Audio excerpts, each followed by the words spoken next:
Hello, good morning students. Myself Kuldeep Kar, your social science teacher. Yes, beta, in previous class we learned about chapter first, components of environment. Today we will continue chapter 9 of history, medieval period. Medieval period beta क्या होता है? मध्ययुग period.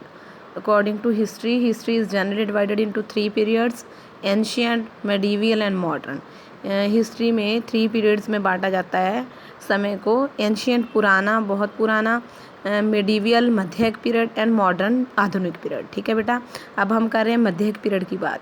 In class 6 we have studied about the ancient history, the period from pre historic times to 7th century CE. CE means Christ era. In class 7th we are going to study about the history and civilization of medieval period of in India and the world. बेटे देखो, 6th में आपने ancient period के बारे में पढ़ा होगा, 7th century के बारे में। अब हम 7th क्लास में मेडिवियल पीरियड के बारे में पढ़ेंगे। देखो बेटा, क्या है, यूरोप में इस पीरियड को 5th से लेकर 15th सेंचुरी तक जाना जाता है मेडिवियल पीरियड को, और हमारे इंडिया में 8th से लेकर 18th सेंचुरी। ये मैंने अंडरलाइन किया हुआ है, ये आपने अंडरलाइन करना है। ठीक है बेटा, तो 5th से लेकर 15th सेंचुरी यूरोप में जाना जाता है मध्ययुग पीरियड को, और 8th से लेकर 18th सेंचुरी CE में इंडिया में मेडिवियल पीरियड को जाना जाता है। ओके बेटे, ड्यूरिंग दिस पीरियड, इस पीरियड के दौरान क्या हुआ था, social, economic and political structure था जो यूरोप, अमेरिका और एशिया का, उसमें क्या चेंजेस आई थी, इसके बारे में बेटे। जो एंशियंट पीरियड था, Indian culture has remained aloof from the outside world. Aloof होता है मीन्स एक अलग तरह सी।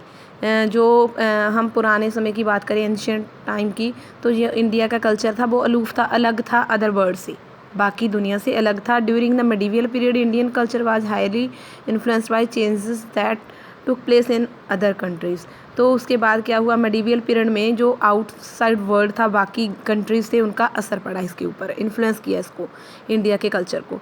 तो ये जो दीज इन्फ्लुएंसेस थे evident in culture, administration, economy, language, religious beliefs of people even today. जो भी उसमें हमारे प्रशासन में, हमारे कल्चर में, हमारी इकोनॉमी में जो भी असर हुआ बेटा, तो ये सभी चीज़ें हमारे रिलीजन में वो हमें आज भी दिख रहा है। ठीक है, नेक्स्ट है बेटे सोर्सेज ऑफ इंफॉर्मेशन। सोर्सेज क्या थे उस टाइम के, जो मेन सोर्स था इन्फॉर्मेशन का मेडिवियल पीरियड का, कि हमें उस टाइम के कौन से साधन थे जिससे हमें पता चला कि मेडिवियल पीरियड में कैसा लिटरेचर था, कैसी चीज़ें थी, कैसा लोगों का रहन सहन था, social, economic and political structure कैसा था इंडिया का। तो क्या था बेटे, medieval period are literature and archaeological findings. Archaeological findings क्या होती है बेटे, जो पुरानी एक्टिविटीज़, जो ह्यूमन की एक्टिविटीज़ होती है उस टाइम की, ठीक है बेटे, उसको पुरातत्व बोलते हैं, पुरातत्व एक्टिविटीज़, उसके बारे वो उस टाइम के सोर्सेज है। The literature of this period consists of religious works and commentaries based on पुराना, स्मृति एक्सेट्रा। जो लिटरेचर था उस टाइम का वो रिलीजियस वर्क था। कमेंट्रीज मीन्स जैसे पुराना, स्मृति ये क्या होगी, ये धार्मिक बुक्स होगी बेटा। ठीक है, तो उस टाइम की जो ऐसी स्मृतिज और पुराना थे, उससे हमें पता चलता है कि कैसी सोशल लाइफ थी, कैसी रिलीजियस लाइफ थी लोगों की।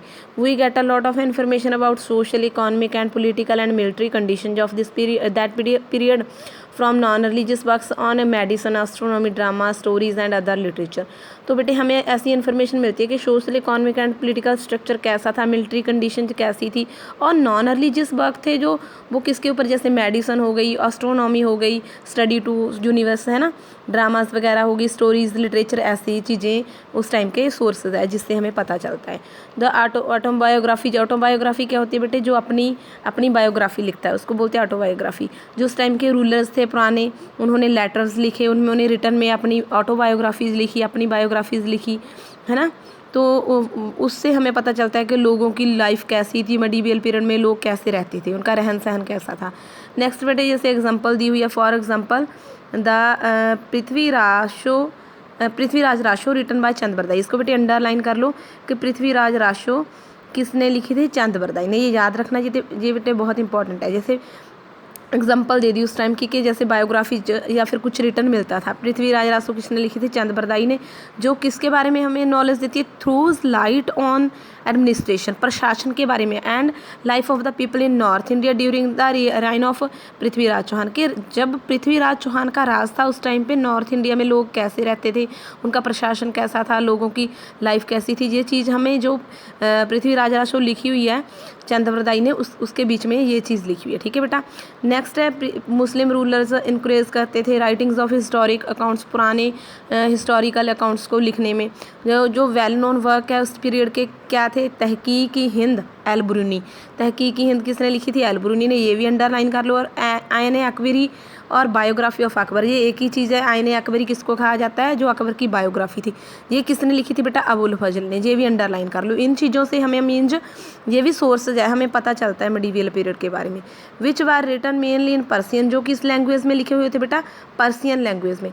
ट्रैवल अकाउंट था फॉरेन विजिटर्स का, like Ibn Battuta, Marco Polo, vernier, ये भी इंपॉर्टेंट सोर्सेज थे। ये कौन लोग थे, फॉरेन के लोग थे जो इंडिया में विजिट किया, इन्होंने भी उस टाइम के बारे में लिखा, तो यहाँ से भी हमें इन्फॉर्मेशन मिलती है मिडीवियल पीरियड की।